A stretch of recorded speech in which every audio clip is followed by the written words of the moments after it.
Welcome to Musical Chairs with CheerUpCharlie, and today we've got the amazing, the phenomenal, and the incredibly handsome Daniel Boys!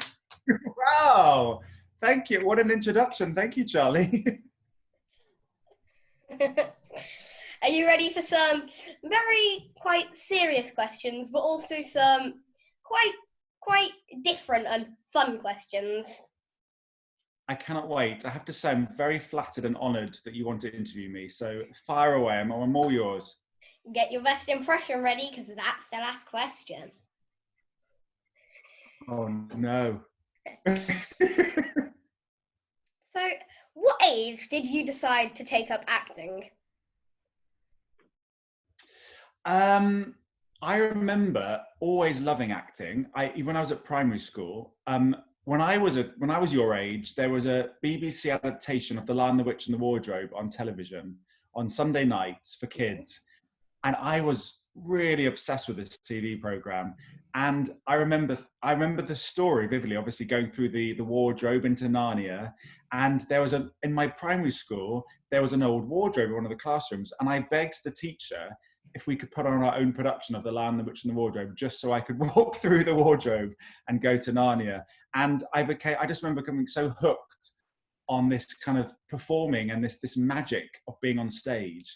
And I must have been, I don't know, 7 or 8. I think from then on, I just got the bug and I never looked back, and there's never anything else I really wanted to do.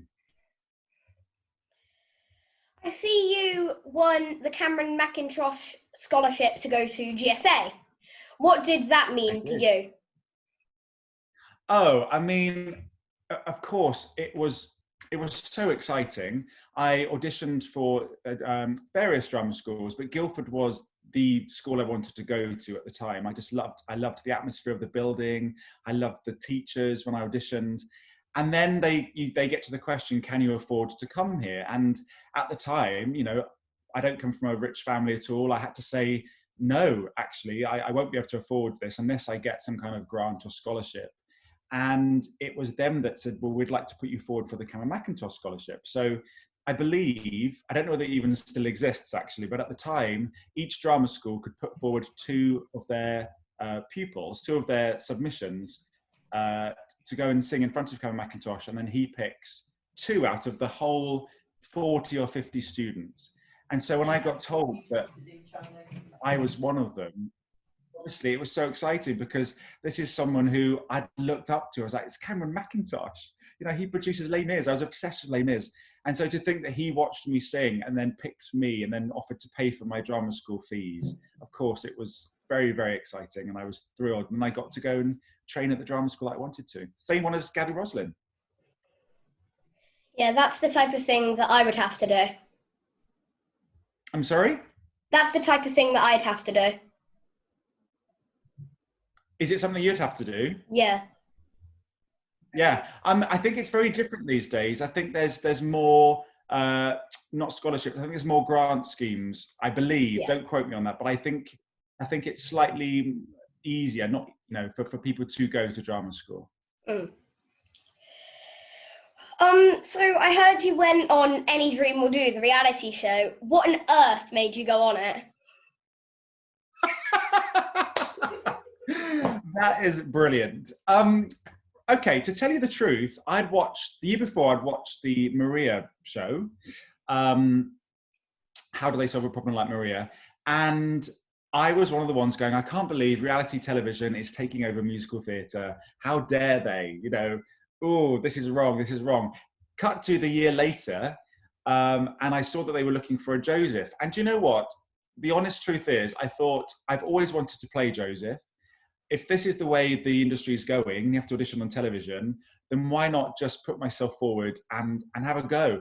I never thought I'd get anywhere near the TV show because I'd already been in the West End in a few shows. So I didn't think they'd be interested in someone like me because I didn't have a backstory. As so many TV shows, they like people to have a sob story, a backstory, and I didn't necessarily have that. But I went along. I remember queuing up for hours in a hotel in London. It was pouring down with rain. And I thought, why am I doing this? Shall I go? Shall I just leave? But something inside me, said, no, stay here. This is what's meant to be. So I queued for hours, like I said, and I got further and further. And then there I was on the TV show. And I have to say, I actually loved every second of it. And I'm kind of proud of myself for putting myself through it. It was a risky move, I guess, because I could have been kind of slated live on television. Luckily, that didn't happen. And I loved it. I made some great friends. I made some great contacts. And that is what this industry is about a lot. Yeah. It's who you know. So it was wonderful. But I love your question. Why on earth did I do it? Would you recommend for people today to go on a reality show? It's a very tricky question. I think nowadays, society, the way society is working, especially for youngsters, is social media is such a huge thing, and people become very successful and very famous from their social media. That didn't exist even when I did the Joseph program back in 2007. I think Facebook existed. I think Twitter didn't. Instagram certainly didn't. And I know that lots of people are becoming famous and being cast in shows and in TV and having their own TV shows from being social media stars. It took me such a long time to get my head around that, but now I get it. I totally get it, and I know that lots of people aspire. You ask a youngster what do they want to be, and they say, well, I want to be a vlogger, I want to be a YouTuber, and I didn't know what that meant for a long time. I get it now. Look, I do think I think I did it almost the right way. I went and had drama school training. So I had my 3 years training. I'd been in shows, I'd been in the West End, and then I appeared on a TV show. I'm not saying whether that's right or wrong, actually. I know that if you've never had any training, just to go on a TV show and think that you can suddenly be the lead in a West End musical 8 times a week, I think you'll find it hard. I think the training for me was invaluable. 3 years of drama school training was invaluable because you learn all about the industry, but you also learn to create the stamina that you need for 8 shows a week. And it's hard. It looks really fun, and it is really fun. There's nothing like it, and I love what I do. But people do forget that it's hard to get that energy 8 times a week. So I would still, if you want to go on a show like that, by all means do it, because like I said earlier, it's all about who you know, and to suddenly get those millions of people knowing who you are it's amazing. But also think of having some drama training as well. I hope that answers the question. Yeah. What was your first major role? So when I graduated from drama school in 2001, and I actually left early because I auditioned for the UK tour of the musical Rent. And I got the job. So I was 21, and I was a swing, which for those of you who don't know, a swing basically understudies all the ensemble tracks. So if an ensemble person has to go on for one of their understudy parts, then someone has to replace them in their ensemble tracks. So that was me. I was a swing. I had 13 different parts to learn. And I also understudied the role of Mark, and I was second cover to the role of Angel, which was fun. I wasn't a very pretty angel, but I loved singing it. So that was that. But my first actual role was in 2003 when I played one of the T-Birds, Roger, in Greece at the Victoria Palace Theatre. And the cast were quite amazing to think who was in the cast. We had Ben Forster playing Doody, Louise Dearman playing Jan, Hannah Waddingham was Rizzo, Ben Richards was Danny, Caroline Sheen was Sandy, Emma Barton was Marty. So, a great cast, and all of us at that time were kind of relatively unknown. We were all youngsters. So that was my first role in Greece. Yeah. What is your dream role now? Oh, that's a very good question. Do you know what? I would love to play Quasimodo in Disney's Hunchback of Notre Dame. I just think I don't understand why it's never been done on Broadway or here. I know they've done it in various Disney theme parks, but I just think the score to that show is stunning. They actually did a version, I think it's called the Paper Mill Playhouse, something like that, in the States a couple of years ago, 3 or 4 years ago, with Michael Arden playing Quasimodo. And it's just stunning. I think it's one of Stephen Schwartz best scores, and it's just a wonderful, wonderful role. And I may be a bit old now, I don't know, but I'd have to have lots of prosthetics anyway and a hump, but I'd love to do it. What was your dream role as a child? Well, actually, that's very easy, because I remember the very first musical that my parents took me to see was Starlight Express. And there was a character called Rusty, who was Rusty the Steam Train. And I just remember watching, I'd never seen theatre before. And I just remember being so like enamored by the whole production, but just this character, I could just identify with him. He was kind of the young kid that had dreams that no one really believed he could do, really. And I guess that was kind of what I was going through at school. I knew I wanted to act and I knew I wanted to sing, but no one really took that seriously. So I guess I could just see myself in this character of Rusty. Plus, he got to sing some great Andrew Lloyd Webber music. And I auditioned for that role, actually, many times. I got to the final two for that, three different occasions, but I never got to play it, unfortunately. I'd still love to, but I'm way too old. Who is your favourite person that you have worked with? Wow, that's a very good question. This is the truthful answer. There's so many within this industry, and you're going to find this out very soon, because I know you're going to just fly in this industry. You're going to be so successful because you have the drive and the talent and the ambition, and that's what you need. Thank you. Yeah, you really do. I mean that. So you're going to discover this. There are so many lovely, lovely people out there in this industry. Some of my favorites, gosh, this is difficult to name. I mean, I've been lucky enough to play opposite some wonderful leading men and women, in particular Louise Dearman, way back, like I said, in Greece. Even then, I just thought she was a star, and she's proven to be that. She's a phenomenal actress and singer. Alex Young, who I got to tour with in High Society. We played Mike and Liz again. Well, she's extraordinary. She's kind of taking over the acting world, which I knew she would again. Alex Young is one of my teachers at MXM. Well, there we go, isn't she lovely? Yeah. Exactly. She's so lovely and so talented, and she's very inspirational, actually. I know that she teaches people like you, and she's just inspiring lots of youngsters and people, even, my age. I still watch her on things and think, wow, you're incredible.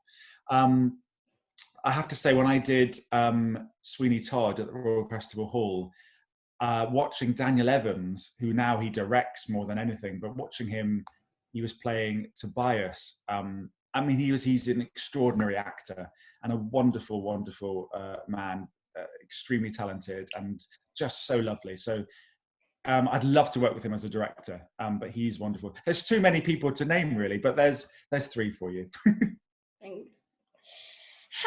How did you manage to sing the theme tune to the Australian soap Neighbours? Smiley face. You've done your research. You're very good.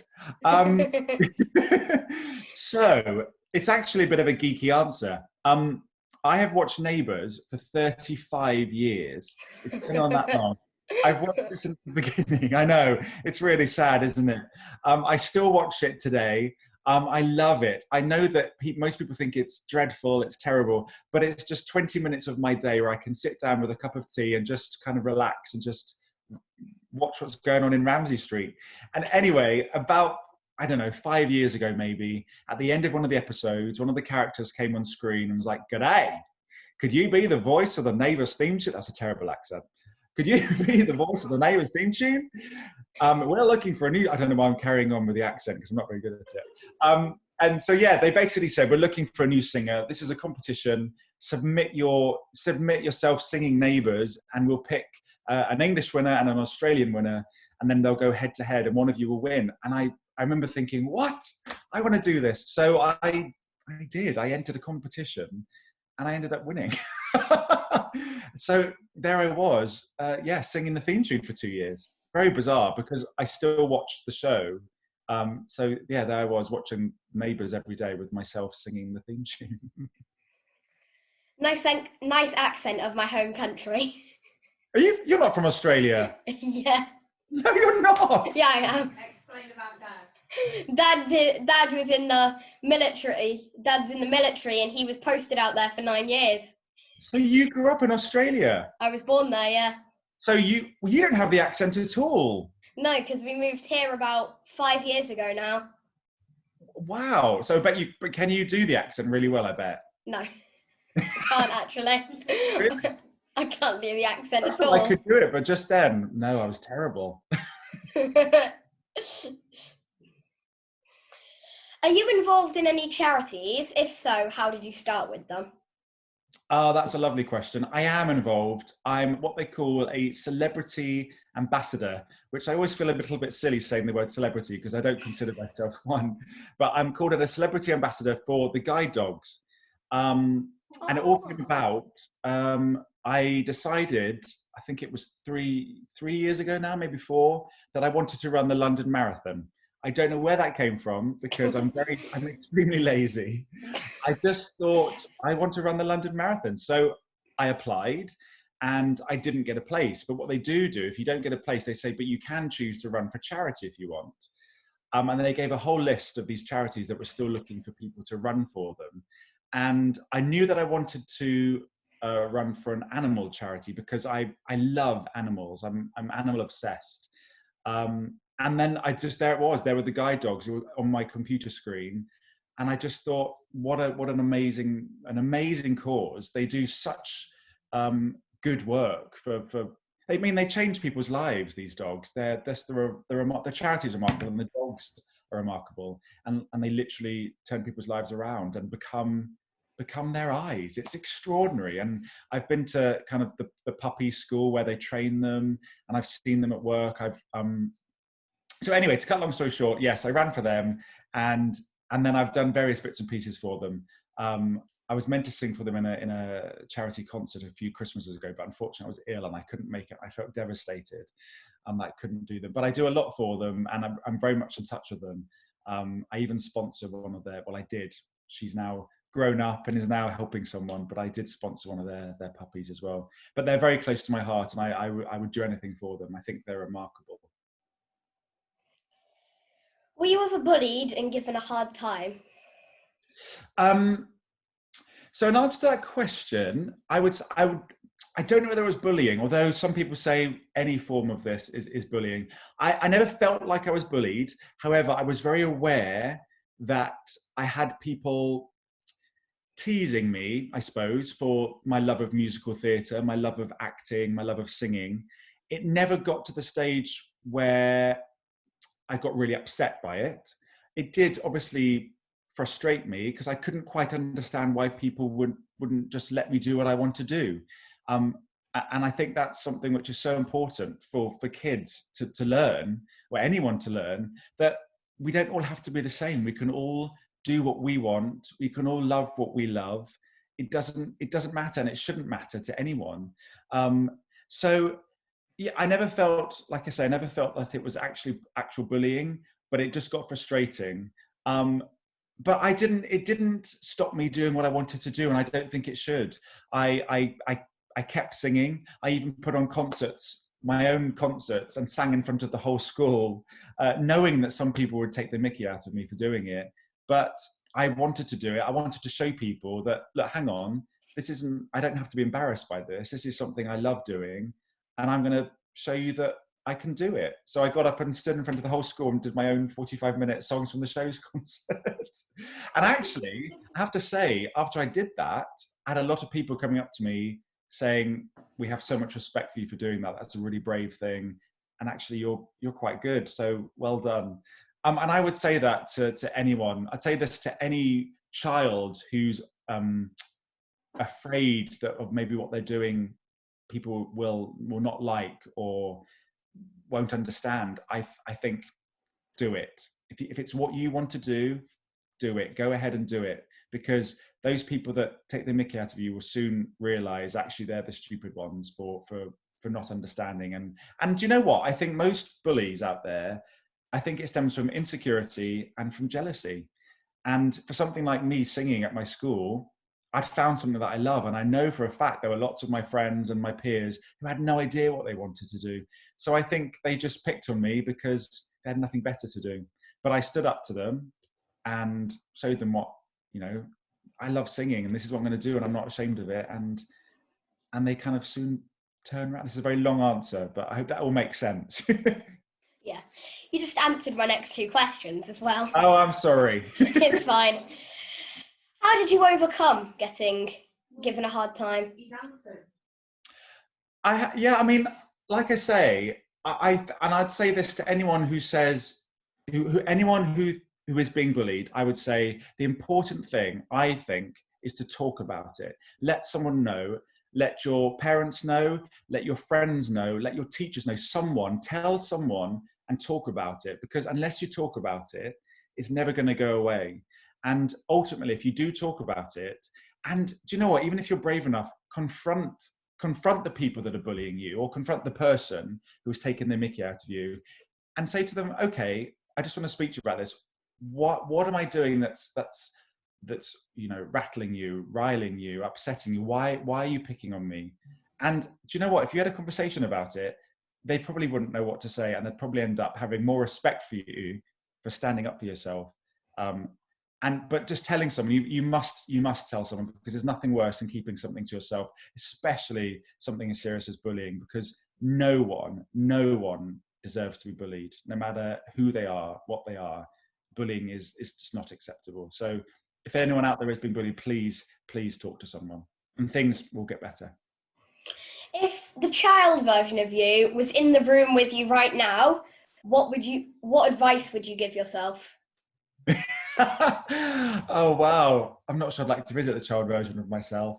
I was a very content child, and things tended to go my way, I suppose. If I wanted something, it tended to happen, and my sister's always taken the mick out of me for that in an endearing way, like, oh, Daniel gets everything he wants. But I truly believe that's because I worked hard.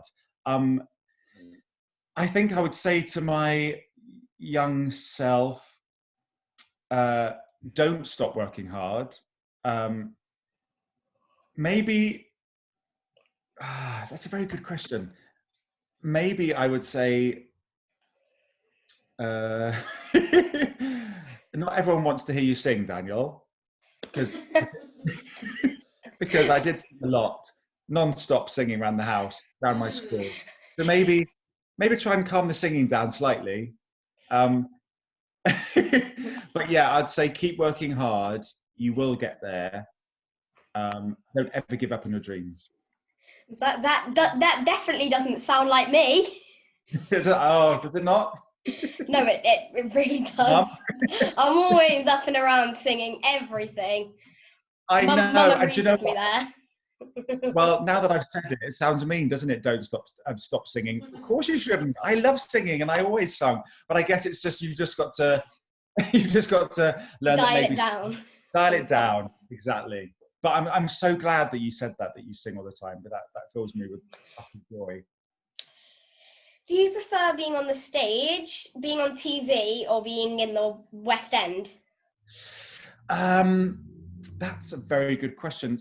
I haven't done a lot of television. I've done a few bits and pieces, and then I did the movie Nativity Rocks. So that was fun in itself. But theatre and television and movies are so different. I love the live aspect of theatre, obviously. I love the fact that you have an audience in the palm of your hand, and things could go wrong. You could forget your lines. You could forget, a prop. You could forget a prop. A set could break, something. And I love that aspect of it, kind of the thrill and the nervous aspect. Television and film, there's a lot of hanging around.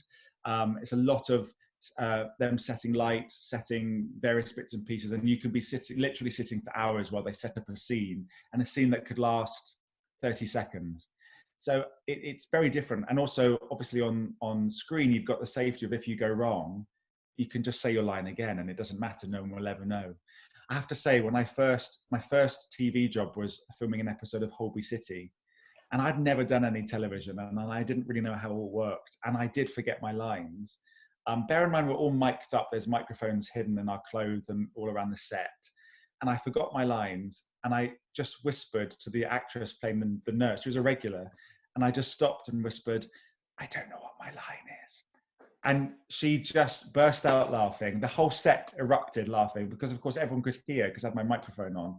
And I just felt so stupid, but they were so lovely and supportive. And they said, it's fine. We forget our lines all the time. So that was really, really embarrassing, but really fun. But what do I prefer? I think ultimately I prefer theatre, just because it's live and it's got that exciting buzz. If you were not in the arts, what would your job be? Definitely something with animals. Definitely. Like I said earlier, I love them. I've got a dog. I'm obsessed with dogs in particular. I have to say, I've always thought that I'd like to own some kind of animal shelter or dog sanctuary, something like that. Definitely something with animals.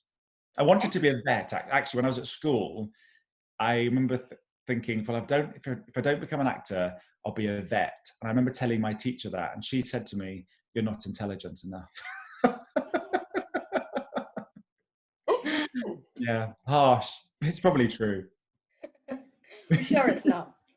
Oh, thank you. Now it's time for some fun questions. Ooh, okay. They've all been fun, I have to say. If you were given the right tools, could you still mix cement? What? If I was given the right tools, could I still mix cement? Is that a trick question? Didn't you work in a cement factory? Ah, I get you. Oh, you're very good. I'm too slow, you see. I did, but I wasn't making cement. I was doing lots of admin for the cement company. Oh. I never made cement, and I have to say I'd be pretty useless at it. Okay. So you couldn't mix cement if you were given the right tools. Probably not. What does your mum or partner always tell you off for? My mum or partner. That's, well, what to say to that? I have to say, I do, in fact, I did this as a child and I still do it now.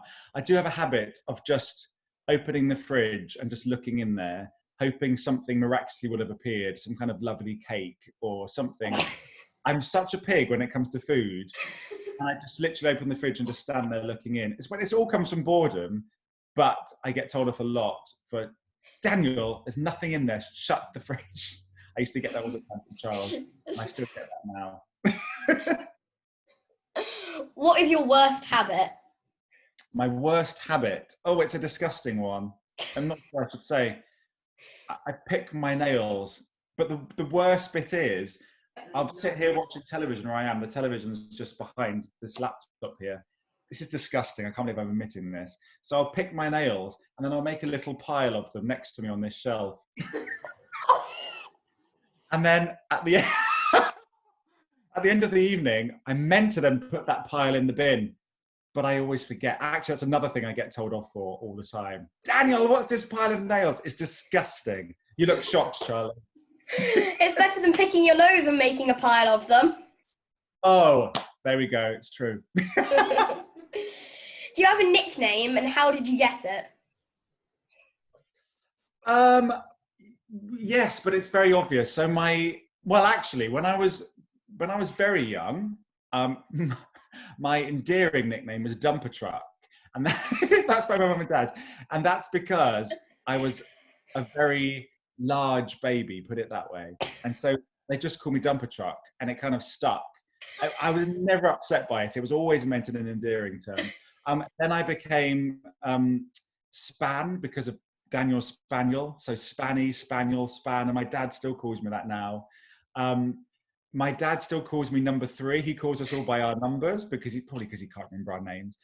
So occasionally I'll get, hello, number 3, it's your dad, because I'm the 3rd son. And now what's weird is when I meet people or if I'm joining new casts, I'm always known as my name in full, Daniel Boys. I'm never just Daniel or Dan. It's always like, hello, Daniel Boys. Oh, how's Daniel Boys? It's something that I don't know why it happens.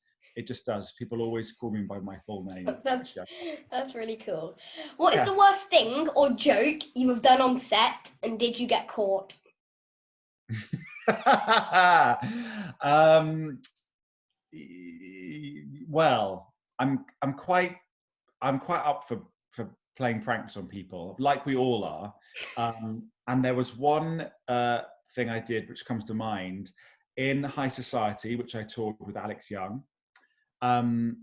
We had these. In one scene, we had to eat a canapé each, and normally, I think what they did, I think it was a little Ritz cracker with cream cheese on it. But I think on the last matinee, I changed the cream cheese for, it was something like marshmallow with, and then I sprinkled some olive juice all over the marshmallow, and added something like Marmite. So and it was part of the scene that she had to eat one.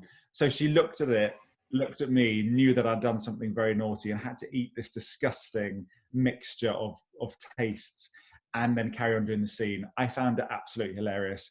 And actually Alex too, thankfully. I think she saw the humor in it. But lots of things go wrong. I remember in Greece with Louise Dearman, a fly landed on my hand just before we had to sing a duet called Mooning. This fly, I was holding her hands, and this fly just landed on me, and we both clocked this fly, and it just set us off. And then we couldn't stop laughing about the whole song. It was very, very naughty. We were literally crying with laughter. It doesn't even sound that funny. It was funny to us. If you were trapped on an island, what 2 things would you take with you and why? Oh, that's a good question. Some kind of, I know, a piano. So I could keep singing and play the piano, entertain myself. A piano, and I was going to say my dog, but it might be a bit cruel to bring my dog because I don't know what she'd eat. She'd probably starve, and that wouldn't be too nice, would it? You would probably starve. Well, that's true. Maybe, can I bring a fridge stocked? Yeah, but the food might go off within a couple of days because you don't have anywhere to plug it in. Oh, no, this is hard. Am I allowed to bring a phone? Yeah. Then I'll bring my phone, because I know the battery would die, but at least for like 12 hours, I could try and get some kind of rescue coming my way. Mhm. Yeah. But a piano, definitely a piano.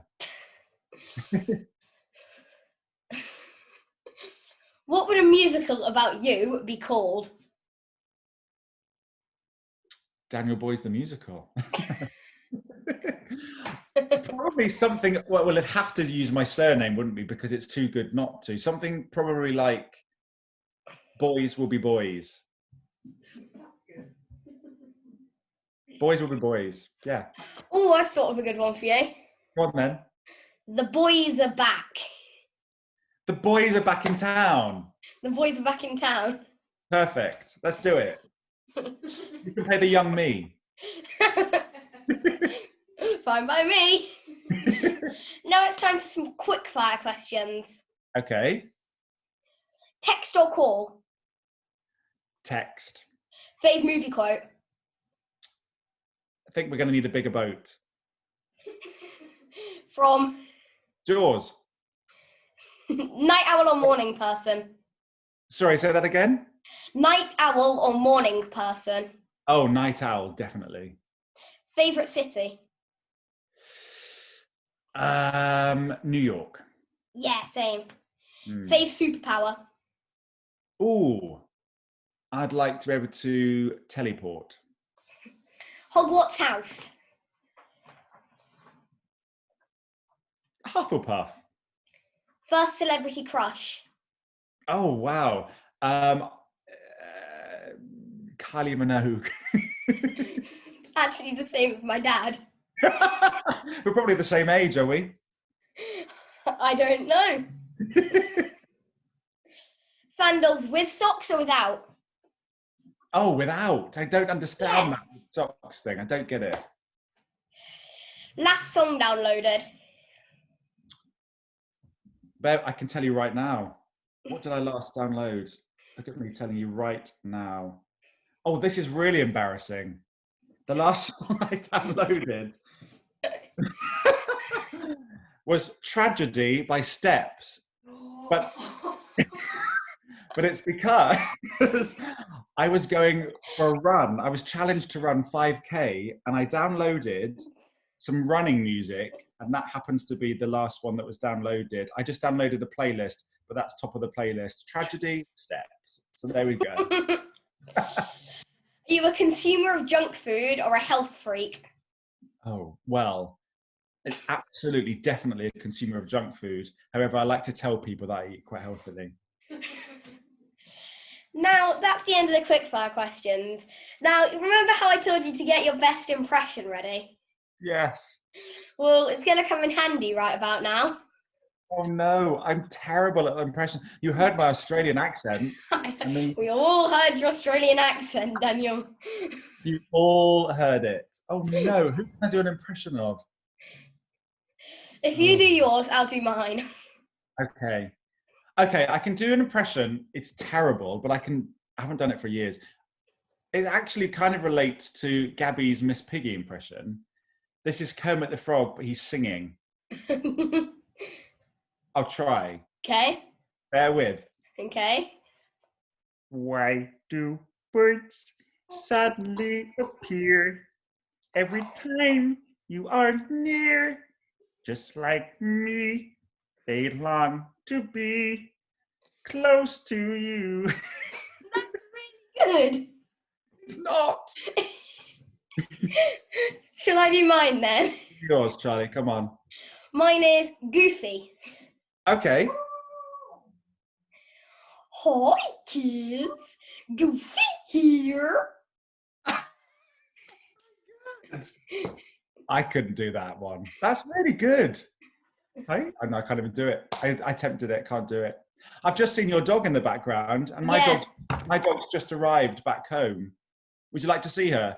Yeah. Okay, 2 seconds. Here, I'll grab my dog as well. Hello, you are needed. Yeah. Have you stopped recording? He's on as well. There we go. What's your dog called? Hilo. Oh, this is Georgie. Say hello, Georgie. She's not interested. Georgie. Hello, Hilo. No, he's also not interested. Oh, do you love dogs? Yeah, dogs are cute. Stop yeah.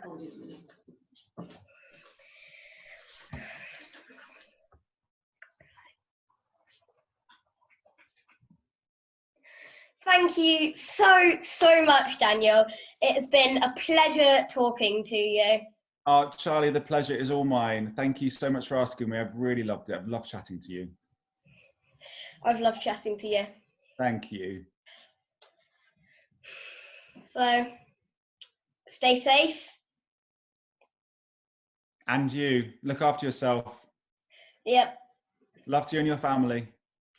Yep. Love to yours. Thank Bye. You. Bye. Bye.